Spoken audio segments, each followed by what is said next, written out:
Hello guys, क्या हाल चाल आप सब। क्या आशा करता हूँ आप सब बहुत अच्छे होंगे। मेरा नाम पंकज शर्मा है। मैं पासा स्टडी ग्रुप में आपका स्वागत करता हूँ। आप एक बार सोचते होंगे कि पासा नाम क्यों रखा जाए, अभी यूनिक नाम चाहिए था, कुछ तो रखे। तो मेरे भाई ने मुझे यही सजेस्ट किया था, इसलिए मैंने यही रख दिया बेटा। तो आज मैं आपको कुछ एक स्टोरी बताऊंगा बेटा, जिसको सुनने के बाद आपको लगेगा कि इंसानियत इस कदर तक गिर सकती है। इसके बाद आपको लगेगा कि आतंकवाद का कोई चेहरा नहीं होता है, ना इसका कोई मजहब होता है। हम मुस्लिम को बड़ा टारगेट करते हैं बेटा, लेकिन सच्चाई तो यही है कि आतंकवाद का कोई चेहरा नहीं होता। आतंकवाद का कोई चेहरा नहीं होता, इसका कोई मजहब नहीं होता। तो मैं शुरुआत करूंगा बेटा, जिसके आपको वेट था 26/11/2008, मतलब 26/11 का आतंकी हमला हुआ था भाई। अजमल कसाब ने और उसके 10 साथियों ने और एलटीटी लश्कर तैयबा ने इस घटनाक्रम को अंजाम दिया था, जिसके पीछे पूरा कमीना पाकिस्तान का हाथ था, उसकी आईएसआई का हाथ था बेटा। ये देखिए, सपनों का शहर मुंबई बोला जाता है, सपनों का शहर मुंबई भाई। ये देखिए भाई, गेटवे ऑफ इंडिया के समुद्र के किनारे गेटवे ऑफ इंडिया और ताज होटल के, मतलब इसके अलग ही चार चांद लगा देता है बेटा। आपको पता होगा बेटा, इकोनॉमिक कैपिटल है भाई भारत की मुंबई। यहाँ बहुत सारे टूरिस्ट आते हैं बेटा। सपनों का शहर इसलिए इसको मुंबई बोला जाता है। जो भी यहाँ पे फिल्म स्टार हैं, फिल्म सिटी भी इसको ही बोला जाता है।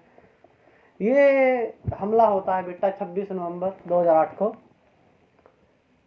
इसमें लोग 165 लोग मारे जाते हैं बेटा, 300 के करीब लोग घायल हो जाते हैं। ये ऑफिशियल आंकड़े बेटा, मैं पहले बता रहा हूँ, ये ऑफिशियल आंकड़े हैं। रियल में तो बहुत ज़्यादा मारे जाते हैं और बहुत ज़्यादा इंजरीज होती हैं बेटा। बेटा जब ये हादसा हुआ था, जब मैं 7वीं क्लास में था, मुझे आज भी याद है जब ये हमला हुआ।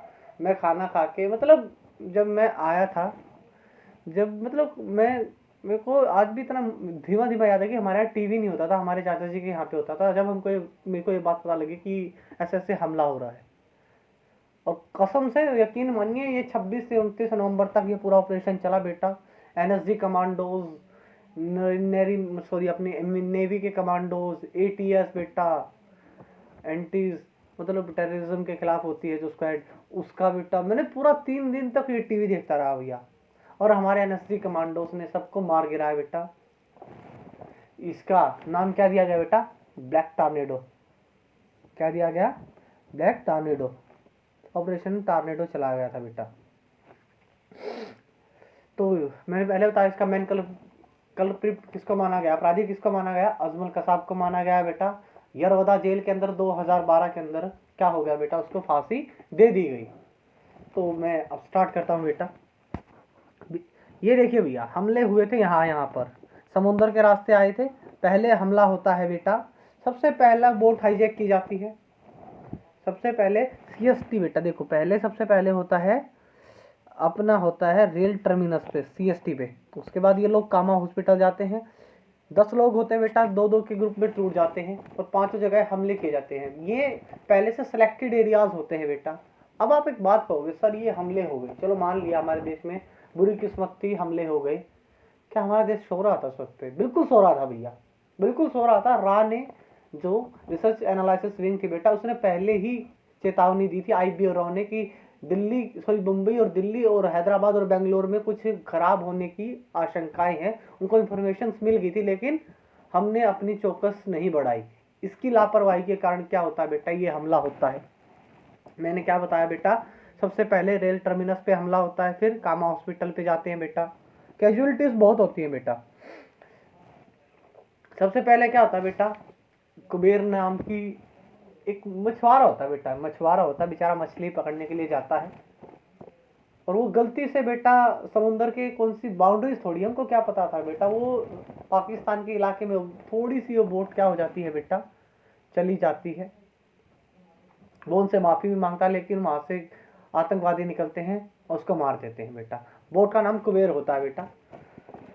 जो सेलर था, जो नाविक था, उसको बोला जाता है कि तुम हमको मतलब मुंबई तक छोड़ दो, हम तुमको छोड़ देंगे, जाने देंगे, तुमको मारेंगे नहीं। लेकिन जब वो छोड़ता है बेचारा, डर के कारण उसको ही मार दिया जाता है। 10 आतंकवादी आते हैं बेटा, और बेटा 3 दिन तक ऐसा तांडव चलता है, ऐसा तांडव चलता है कि मतलब सबकी रूहें कांप जाती है, सब दहला उठती है, सारा भारत दहला उठा बेटा। इसके बाद सारा भारत की नींद उड़ गई बेटा। क्या होता है बैकग्राउंड समझ लीजिए बेटा एक बार। तो ये ऐसा नहीं था कि भी भारत में पहली बार ये टेररिस्ट अटैक हो रहे थे, नहीं भाई, 2001 में भी तो हुआ था ना, असफल गुरु को पकड़ा गया था ना, बाद में फांसी भी दी गई असफल गुरु को। लेकिन क्या मतलब अटैक 2001 में भी हुआ था, एलटीटी ने ही करवाया था बेटा। एलटीटी की फंडिंग किसने करी थी स्टार्टिंग में? सबसे पहले ओसामा बिन लादेन ने की थी। और बेटा एक बात बताओ, कोई भी हमला है किसी देश पे क्यों होता है? इसके लिए बेटा मेन 3 रीजन थे बेटा। क्या रीजन थे बेटा? पहले रीजन क्या था? देखो, पहला रीजन क्या था कि जो भी है उनका ब्रेन वॉश किया जाता था बेटा। आज एलटीटी है जो लश्कर तैयबा है बेटा, उसका क्या है, हेड कौन है आज? आसिफ सईद, अभी हाफिज सईद, जो पाकिस्तान में खुला घूमता है बेटा आज के टाइम पे भी। अभी आप बोलोगे सर मोस्ट, बेटा अमेरिका ने भी इसको मोस्ट वांटेड की लिस्ट में जारी कर रखा, लेकिन कमीना पाकिस्तान ऐसा है जो ऐसे ऐसे लोगों को पनाह देता है जो टॉप मोस्ट वांटेड लिस्ट में पे हैं, टेररिस्ट लिस्ट में बेटा, उसको भी जगह देता है। इसके बाद 2008 के बाद क्या हुआ, पाकिस्तान के साथ हमारे बहुत सारे रिलेशंस खराब हो गए। पहले तो 1-2 ट्रॉफी खेल ही लेते थे क्रिकेट की, अब वो भी बंद हो गई थी उसके बाद। तो भैया क्या होता है, मैंने आपको बताया बेटा वो। अच्छा, ये एक मैं बतानी भूल गया कि ये हमले क्यों होते हैं बेटा। आपको मैं बताता हूँ कि कोई भी हमला क्यों होता है। हमला इसलिए होते हैं बेटा, उनका ब्रेन वॉश किया जाता है, उनको ना ये बताया जाता है, उनको कुछ जैसे बताया जाता है कि देखो भी मुसलमानों पर कितने अत्याचार हो रहे हैं, देश दुनिया में मुसलमानों के साथ ये हो रहा है। फिलिस्तीन का मुद्दा उठाया जाता है, फिलिस्तीन बेटा, कभी लेक्चर अगला फिलिस्तीन पे ही होगा मेरा, कि वहाँ पे हिंसा होती है, कितना बुरा व्यवहार किया जाता है। इनके आका इनको, मतलब ये पढ़े लिखे तो होते नहीं है बेसिकली बेटा, इनका ब्रेन वॉश किया जाता है, ब्रेन वॉश किया जाता है बेटा। तो बेटा स्टार्ट करते हैं। हाँ, तो मैंने क्या कहा बेटा, ये 10 लोग थे भाई, ये 10 लोग आते हैं, 10 लोग आते हैं और बोट को हाईजैक करते हैं, कुबेर नाम की। क्या करते हैं, इनके पास बेटा AK-47 होते हैं, 10 के 10 के पास, और ये बेटा स्पिट हो जाते हैं, टूट जाते हैं 10 के 2-2 के गैप में। अजमल कसाब और इस्माइल, उसका एक दोस्त था बेटा, वो दोनों एक साइड हो जाते हैं, बाकी 4 ग्रुप और बन जाते हैं, वो भी अलग अलग हो जाते हैं। सबका प्लान एक ही था बेटा कि हमला एक ही वक्त पे होगा, और ऐसी तरीके से हमला करेंगे कि कोई समझ ना पाए कि कैसे हमला हो रहा, मतलब सबकी नींदें और सबका दिमाग खराब हो जाए। बेसिकली इनका ये प्लान था बेटा। CST पे अटैक होता है पहले, 58 लोग मारे जाते हैं, बहुत सारी इंजरीज भी होती हैं, लेकिन 58 लोग मारे जाते हैं। फिर होता है बेटा, ये कामा हॉस्पिटल में जाते हैं, कामा हॉस्पिटल में, हॉस्पिटल की सूझबूझ के कारण लोग बच तो जाते हैं, लेकिन वहाँ पे भी कैजुअलिटीज बहुत होती हैं। फिर बेटा ओबरॉय होटल में 30 लोग मारे जाते हैं, ताज होटल में 31 लोग मारे जाते हैं बेटा, लियो फेडे कैफे और नरीमन पॉइंट बेटा, यहाँ पे हमले क्यों होते हैं? लियो फेडे कैफे में विदेशी लोग आते हैं, कौन? यहूदी, फिलिस्तीन का मुद्दा उठाने के लिए यहाँ पे भी अटैक कर देते हैं कि तुम मुसलमानों के साथ इतना बुरा व्यवहार करते हो, दुनिया को एक मैसेज देने के लिए कि अभी हम मरे नहीं है, जिंदा है, इसे पूंजिया मैसेज देने के लिए यहाँ पे भी हमले होते हैं बेटा। लियोपोल्ड कैफे में कितने लोग मारे जाते हैं बेटा? 10 लोग मारे जाते हैं। बेसिकली बेटा इनकी ट्रेनिंग होती है, ऐसे नहीं कि कोई भी आया अटैक हो गया, नहीं भैया, पूरे ट्रेंड होते हैं, पूरे ट्रेंड मिलिटेंट बोला जाता है ना इनको। पूरी बेसिकली इनकी बेटा 2 साल तक ट्रेनिंग चलती है मुजफ्फराबाद में, जो पाकिस्तान में है। और बाद में पाकिस्तान ने हाथ ही हरा दिया कि हमारे तो बंदे है ही नहीं, हालांकि सबको पता है वहां से आए थे, लेकिन हाथ ही हिला दिया बेटा। मैंने कहा ना बेटा, 3 फेज में इनकी क्या होती है, ट्रेनिंग होती है। पहले फेज में क्या किया जाता है बेटा, इन आतंकवादियों का ब्रेन वॉश किया जाता है, ये दिखाया जाता है कि पाकिस्तान मतलब मुसलमानों के साथ क्या क्या बुरा हो रहा है, क्या क्या मतलब बुरी हरकतें हो रही हैं। दूसरा बेटा फिलिस्तीन का क्या है, इशू उठाया जाता है। तीसरा बेटा ईरान इराक में ये दिखाया जाता है कि कैसे दंगे करवाए अमेरिका ने, भारत में इसका सपोर्ट था। इन लोगों का क्या होगा बेटा, दिमाग खराब। इनको ऐसा लगा कि दीन पर आफत आ गई, अब तो शमशीर उठानी पड़ेगी, जिहाद। इनको दिखाया जाता है बेटा, जिहाद का मतलब समझाते हैं ये, इनके आका होते हैं कि लोगों को मारो तब तुम्हारी आत्मा को शांति मिलेगी, तुमको मतलब स्वर्ग मिलेगा। ये बेचारे भोले भाले होते हैं बेटा, पढ़े लिखे होते नहीं है इतने। तो क्या होता है, इनका ब्रेन वॉश कर दिया जाता है। फिर क्या होती है बेटा, एडवांस ट्रेनिंग दी जाती है इनको। ऐसे नहीं कि भी इनको हथियार चलाने सिखाए जाते हैं बेटा।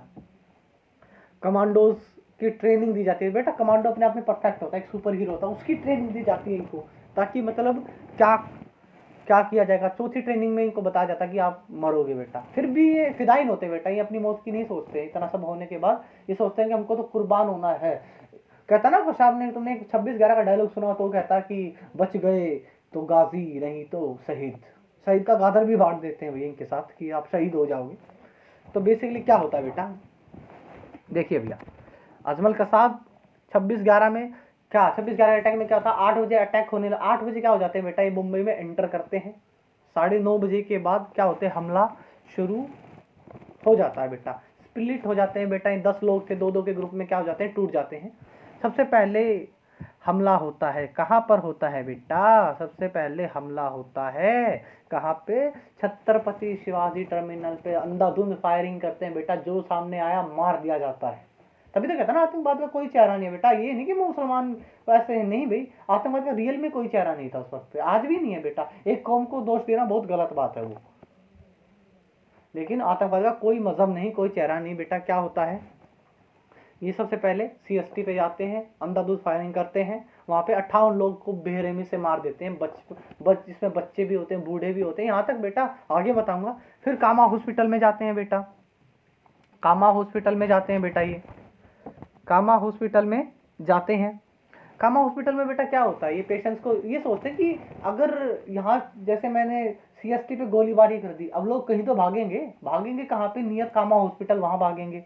तो अब वहाँ पे भी गोली फायरिंग करेंगे ताकि लोग डर रहे हैं, हॉस्पिटल में जाने से भी लोग डरें।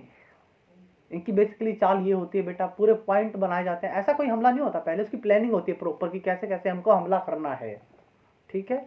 उनका प्लान समझ में आ रहा है आपको कि वो कहाँ पे CST पे क्यों अटैक करते हैं, ताकि वो कामा जाए, कामा जाने के बाद लोग हॉस्पिटल में जाने से भी डरे। कामा पे अटैक करते हैं, कामा हॉस्पिटल पे, लेकिन वहाँ पे जो सूझबूझ होती है बेटा, पहले पता लग जाता है कि आने वाले हैं, बच जाते हैं। लेकिन कैजुअलिटीज तो होती है, मारे भी जाते हैं, लेकिन बहुत कम मारे जाते हैं उसमें। तो बाद में ये क्या करते हैं बेटा, ये बेटा पुलिस की वैन छीन लेते हैं, पुलिस की गाड़ी को हाईजैक कर लेते हैं। और एक हो मतलब क्या होता है बेटा, एक पुलिस की गाड़ी को हाईजैक कर लेते हैं, कौन, अजमल कसाब और इसका दोस्त इस्माइल बेटा। इस्माइल अटैक करते हैं और क्या करते हैं, गाड़ी को हाईजैक कर देते हैं। और वो एक जा रहे होते हैं, अजमल कसाब को पानी की प्यास लगती है। देखो क्या करता है अजमल कसाब, गाड़ी रोकता है, वो कहता है कि झोपड़ी में जाके कि पानी मिलेगा। वो झोपड़ी वाला अपने बच्चे के साथ होता है, उसको पानी पिला देता है। कहता है ना, जिसका खाया उसका कम से कम उसको तो बख्श दो। लेकिन वो उसके बेटे को और उसको सरेआम गोली मार देते हैं सर में बेटा। पानी भी वही पिलाता है, गोली भी वही खाता है। फिर क्या होता है बेटा, ये मतलब पुलिस स्टेशन के पास से जा रहे होते हैं, ये पुलिस स्टेशन को पता लग जाता है भी आतंकवादी आ रहे हैं, तो वो लाइट्स ऑफ कर देते हैं, हर जगह की लाइट्स ऑफ कर देते हैं। ये बेसिकली इनके पास AK-47 की गोलियां खत्म हो गई थी, अब इनको गोलियां तो चाहिए ना, तो ये पुलिस स्टेशन पे अटैक कर देते हैं बेटा। अटैक करते हैं तो क्या होता है, यहाँ पे बेटा 3 लोग होते हैं जो ATS के थे बेटा। कोई भी आतंकी हमला होता है किसी देश पे, वहाँ पे पहले ATS आती है, तो ATS के 3 लोग थे बेटा हमारे बहादुर ऑफिसर। कौन कौन, करकरे, विजय सालास्कर, अशोक कामटे। इन तीनों को बेटा सरेआम भून दिया जाता है, गोली मारकर हत्या कर दी जाती है इन तीनों नौजवानों की। और इनकी बाकायदा गाड़ी छीनकर भागा जाता है। और आगे जो एक साथी होता है वो इन्फॉर्म कर देता कि इन्होंने टोयोटा गाड़ी को क्या किया है बेटा, हायर किया। लेकिन क्या होता है, टोयोटा को ये मतलब क्या कर देते हैं, टोयोटा गाड़ी होती है ना उनकी, उनको ये क्या कर लेते हैं, पकड़ लेते हैं। बाद में गोलियां चलती है तो टोयोटा गाड़ी में पंचर हो जाता है। तो वो एक फैमिली जा रही होती है बेटा, फैमिली जा रही होती है, उसको गन पॉइंट पे रुकवाते हैं, उसकी स्कोडा को हायर कर लेते हैं बेटा, ग्रे कलर की स्कोडा को, तो उनको मार देते हैं। और स्कोडा फिर बाद में पुलिस वाले इन्फॉर्म कर देते हैं कि ग्रे कलर की स्कोडा में आ रहे हैं अजमल कसाब और इस्माइल, इनको हीरो, मतलब पकड़ लो इनको, घूम के पकड़ लो इनको। तो क्या कहा जाता है बेटा, पकड़ लिया जाता है, पकड़ लिया क्या जाता है, वो उनको वार्निंग देते हैं, आगे बैरिकेड लगा दिए जाते हैं, वार्निंग देते हैं कि भाई बाहर निकलो वरना तुम सबको मतलब तुम दोनों को भून दिया जाएगा। ये पीछे करते हैं बेटा, बैक गियर में गाड़ी डालते हैं और पीछे घुमाने ही लगते हैं, तभी फायरिंग कर देते हैं। और वे सोचते हैं कि दोनों मारे गए। पुलिस आगे बढ़ती है, देखते हैं तो इस्माइल तो मारा जाता है, अजमल कसाब को सिर्फ गोलियां ही लगती है, 1-2 गोली, वो भी छू के लगती है। तभी अजमल कसाब अपनी क्या AK-47 उठाता है। तभी बेटा सुपर हीरो कौन आते हैं, तुकाराम ओमले। आगे मैंने फोटो लगाया है तुकाराम ओमले का।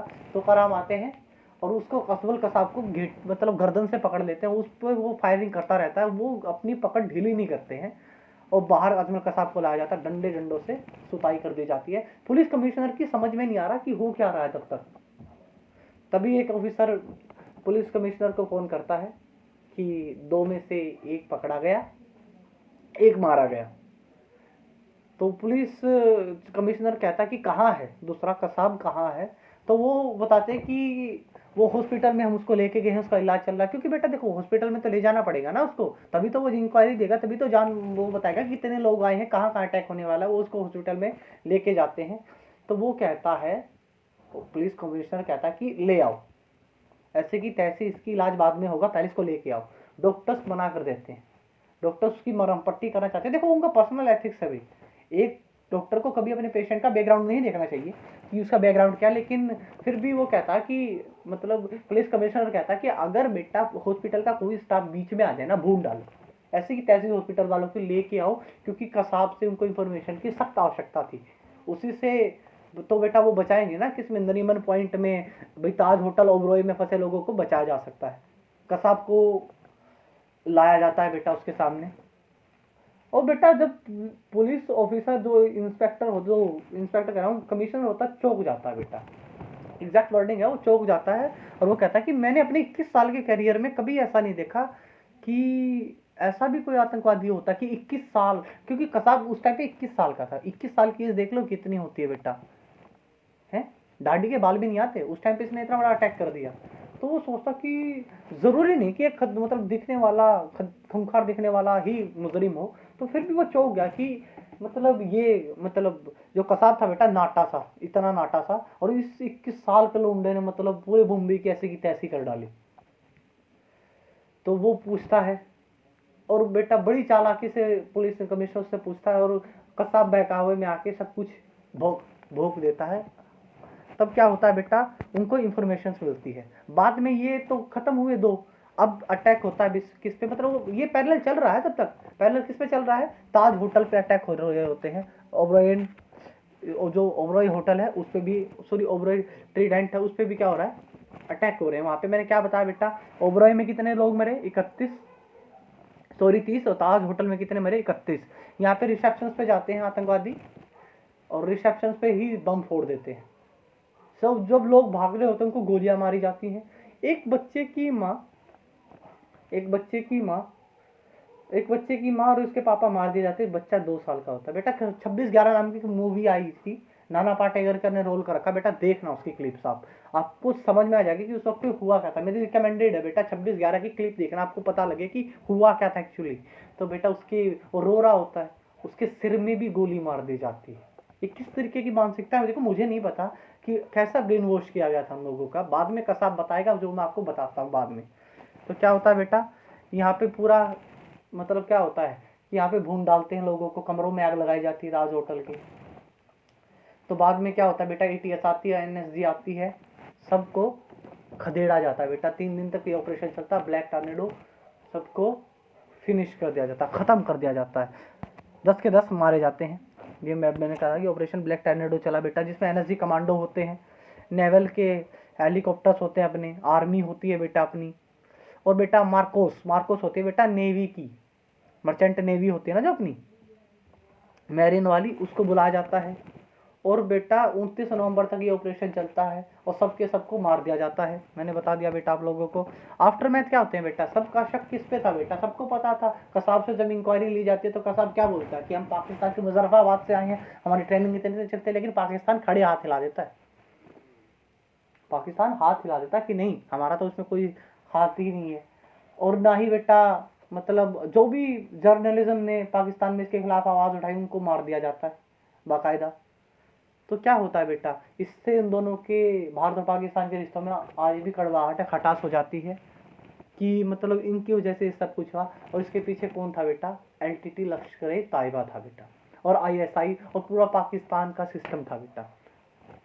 तो क्या होता है बेटा उसके बाद होता है ये, देखिए ये कसाब है, इस वो शख्स जिसने क्या किया बेटा, लोगों को बहुत मारा। बाद में मैंने बताया बेटा कसाब को जिंदा, एक इकलौता जिंदा पकड़ लिया जाता है। जब बेटा कसाब से इंटरोगेशन होती है तो कसाब से पूछा जाता है, देखो उसकी बात बताऊंगा जो कसाब ने कही वहां पे स्टेटमेंट में। कसाब से पूछा कि तुमने क्यों मारा हमारे लोगों को।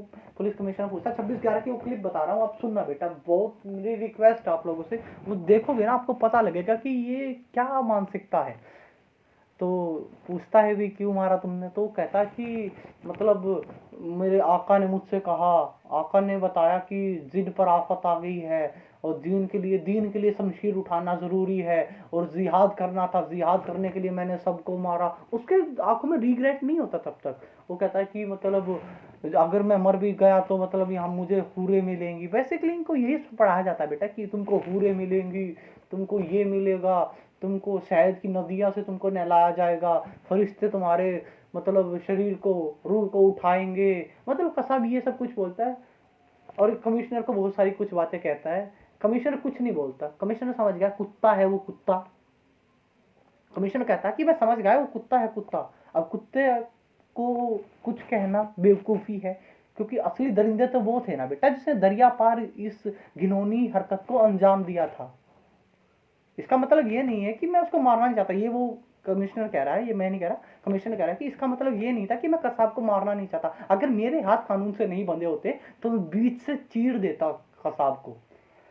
ब्लैक टॉर्नेडो समाप्त होता है बेटा, सारी हालात कंट्रोल में होती हैं। ये कमिश्नर की बातें हैं जो मैं बता रहा हूँ कि ब्लैक टॉर्नेडो सब हालात कमजोर में मतलब अपने हैंड में आ जाते हैं।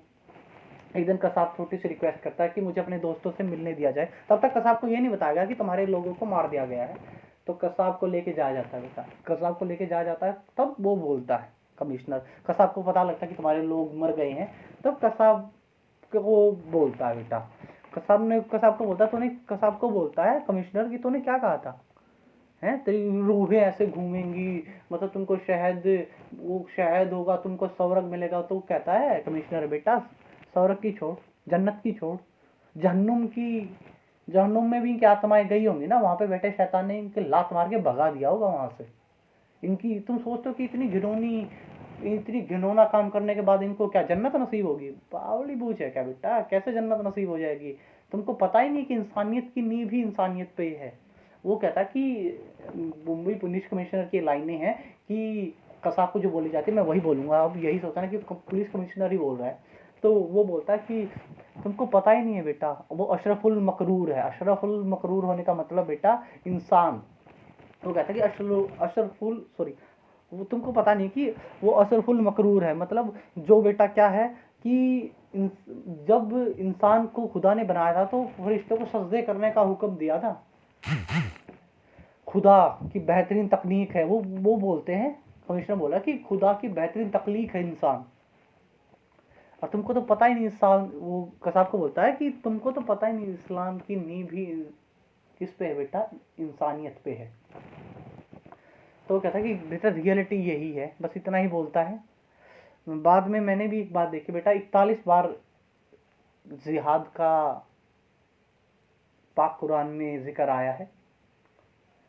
और बेटा जिहाद का मतलब होता है अपने गुनाहों से तौबा करना, ना कि किसी बेगुनाह को मारना। एक बात बताओ, जिनको भी उसने मारा, क्या कभी उसके दिल से पूछा, कभी उसके मजहब पूछा कि उनकी गलती क्या है? जमीर से पूछा कि उन लोगों की गलती क्या है? कौन सा ऐसा धर्म होता है बेटा जो कहता है कि औरत बच्चों को, बूढ़ों को मार दो? इससे कौन से उसके इस्लाम को खतरा था? लेकिन फिर भी भून दिया जाता है ना कसाब के द्वारा। यही तो बेटा ब्रेन वॉश होता है, तभी तो आप लोग अपनी अक्ल का इस्तेमाल नहीं करते, लोग आपका यूज करने लग जाते हैं। तो भाई उसके बाद क्या होता है, वो कहते हैं कि अगर तू सच्चे दिल से भी तौबा, अगर सच्चे दिल से भी है ना कसाब अपने गुनाहों की तौबा करता तो भी जन्नत उसकी थी। और बेटा इंसानियत की नींव ही इंसानियत पे है, ये सच्चाई है बेटा, इंसानियत की नींव ही इंसानियत पे। ये मैंने नहीं कहा, ये बेटा हजरत मोहम्मद मुस्तफ़ा आले वसल्लम ने फरमाया है बेटा कि इंसानियत की नींव ही इंसानियत पे है। तो बेटा इंसान बनिए, भगवान ना बना जाए तो कम से कम इंसान बनिए।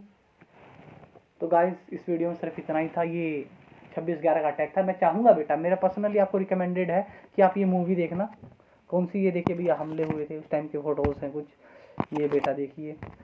तो बेटा मेरी एक मूवी है, मैं आपको रिकमेंडेड कर रहा हूँ 26/11 के नाम से, यूट्यूब पे भी क्लिप पड़ी है बेटा, आप सब देख लेना। तो उसमें आपको पता लग गया कि ब्रेन वॉश क्या चीज़ होती है। गाइज इस वीडियो में इतना ही था। आई होप ये आपको लेक्चर पसंद आया होगा। तो guys please like and share, subscribe my channel पासा study. Thank you guys, bye bye. खुश रहिए, सेफ रहिए घर पे।